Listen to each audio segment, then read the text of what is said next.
All right, let's dive right into this explainer. Today, we're unpacking a massive, almost unbelievable irony in India's water politics. We're talking about a situation where political leaders are fiercely fighting over a slice of the pie, but the pie itself is literally shrinking right before our eyes.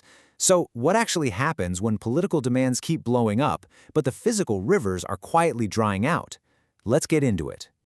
We've got to start with this incredibly bold pledge. Union Minister C.R. Patil recently threw down the gauntlet, stating that within just 18 to 24 months, completely stopping water flowing to Pakistan would become a reality. Boom, total finality, right? It shows immense political resolve. But here's the thing, our source material makes crystal clear. Political resolve doesn't physically move rivers. You need dams, tunnels, and massive infrastructure for that. And trying to pull off an engineering feat of that scale in 18 months, that is a monumental, almost mind-boggling task. Which brings us to the core mystery we're unraveling today. What exactly goes down when politicians promise water that, well, doesn't actually exist? We are looking at a head-on collision between grand international diplomacy and the stark, unforgiving hydrology on the ground. Are these folks fighting over actual wet, flowing water, or are they just arguing over administrative numbers on a piece of paper? And the whole debate, it revolves around this very specific number, 17.17 million acre-feet. Now, back in a 1981 tripartite agreement between Punjab, Haryana, and Rajasthan, this was calculated as the net surplus of the Ravi-Beas waters. For more than 40 years, this exact figure has been the absolute baseline. Every single court case, tribunal, and fiery political debate has been anchored to this one calculation. So how did they divvy up this supposed 17.17 million acre-feet? On paper, Rajasthan got the biggest chunk at 8.6, Punjab snagged 4.22, Haryana got 3.5, with tiny leftovers for Jammu and Kashmir and Delhi. But guys, here is the massive catch. These numbers were chopped up in a closed-door conference room. They totally ignored what was actually happening to the physical rivers over the next 4 decades. And this historical deal birthed what water experts call paper water. This right here is our bloated numerator. We've got this ever-growing list of legal entitlements and political demands that states have been battling over for literally decades. But, as you can probably guess, paper water doesn't water the crops, and it sure doesn't spin any power turbines. So how are they planning to turn all this theoretical paper water into actual reality? Well, enter the infamous Sutlej-Yamuna link, or the SYL canal. This was supposed to be the physical pipeline to deliver Haryana's share. It was intended to be the brick-and-mortar solution to that 1981 map. But the history here is just incredibly tragic and complex. They broke ground way back in 1982 with a wildly optimistic 2-year deadline. 2 years. But instead of water flowing, things took a dark turn. By 1990, horrific violence against the engineers and laborers brought construction to a dead stop. The canal just sat there, completely abandoned, until a 2016 Supreme Court opinion revived Haryana's claims, plunging everyone right back into a bitter legal war over a ditch that was never even finished. And you know, this dispute never really fades away. It just shapeshifts. Even now, jumping ahead to 2025, we're seeing highly contentious new moves. For instance, a junior official in Haryana proposed diverting Sutlej River waters to revive the ancient lost Saraswati River. And they did this completely bypassing Punjab's consent.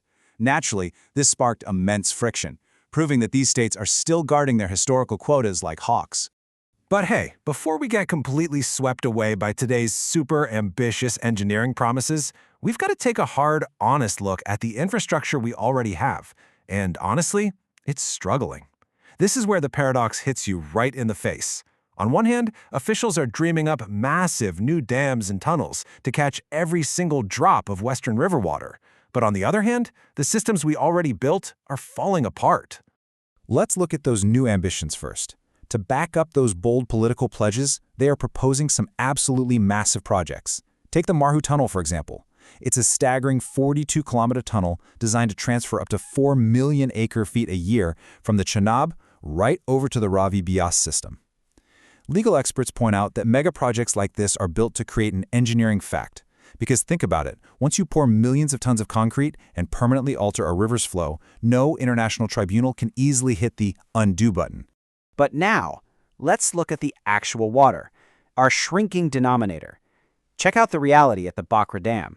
In June 2026, it was taking in only about half of its historical average inflow. Half. Why? Because of a severely shrinking Sutlej snowpack and intense climate stress. The rivers just simply aren't coughing up the water that politicians promised back in 1981. And what about the existing infrastructure we rely on to move whatever water is left? It is literally breaking down. The Datar powerhouse is a supercritical node for shifting water from the B.B.S. to the Sutlej. But get this, as of mid-2026, all 6 of its massive turbines were broken and sitting idle for over 100 days. The official fix? Well, they wrote up a planning document for renovations. But as our sources so painfully point out, a planning document is definitely not a repair schedule. Of course, when the taps go dry, politicians desperately need a villain. During a recent crunch, Delhi's chief minister literally pointed at the sky and blamed the sun, claiming the water just evaporates on the way. I mean, it's a super convenient excuse for sure, but let's break down where that physical water is actually vanishing to. Here are the real culprits, and they are very different depending on where you are. In a closed city network like Delhi's, water isn't just vanishing into thin air. It is physically leaking out of rusty, neglected underground pipes, or it's being siphoned off by unauthorized connections. Now, evaporation is absolutely real, but that mostly happens over the giant exposed surface areas of massive open reservoirs like Gobind Sagar. But the biggest, stealthiest thief of all, it's nowhere near the city. It's out in the agricultural belt. Get ready for a staggering reality check. Unlined, earthen farming canals silently bleed out 25 to 50% of their water. Up to half of it. It just seeps right down into the subsoil before it even gets close to a crop. That is a colossal loss of physical water, and you almost never hear politicians yelling about it on the news.